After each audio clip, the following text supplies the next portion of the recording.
these are my top 5 most anticipated books that are currently on my TBR. Starting off with the one that's probably been on there the longest out of these 5, we have The Inheritance Games by Jennifer Lynn Barnes. I was literally waiting until I finished The Naturals before I started this series, and because I've now finished The Naturals, I'm so excited to get into this series and to see what it's about. Then we have Nothing Like the Movies by Lynn Painter, which is the second one to Better Than the Movies, and I really enjoyed Better Than the Movies, and I was so excited when this was announced that it was being released. And it's definitely one of my most anticipated reads, because what do you mean Wes and Liz aren't together? What do you mean? Literally on the back of this it says Wes got his dream girl and then he lost her.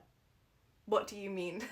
So this is a very anticipated read for me because I just need to know what's going on with them. Next we have The Institution by Helen Fields, which is one that I've actually heard nothing about, but I read the summary for this one and I just thought it was so up my street. It's basically a psychological thriller set in a high security prison, and I just get the feeling this is gonna have me on the edge of my seat, and I feel like it's gonna be a page turner. Then we have Heartless. First of all, can we just appreciate this cover because I'm literally obsessed. This one I've been so intrigued by. I've heard really good things about it, and I love the fact that it's about the Queen of Hearts before she became the Queen of Hearts, and it kind of gives a backstory to why she ended up being the Queen of Hearts, and I just think that concept is so fun, and I think it would just be so interesting to read about characters that we already know about but in a different way. And last but not least, we have The Nightingale by Kristen Hanna, which I feel like I've seen so much hype about recently, and it kind of makes me nervous going into it, but I'm also really excited for it. I feel like it's just going to be a really good emotional read, and I'm really excited to read it. So definitely a very anticipated read for me.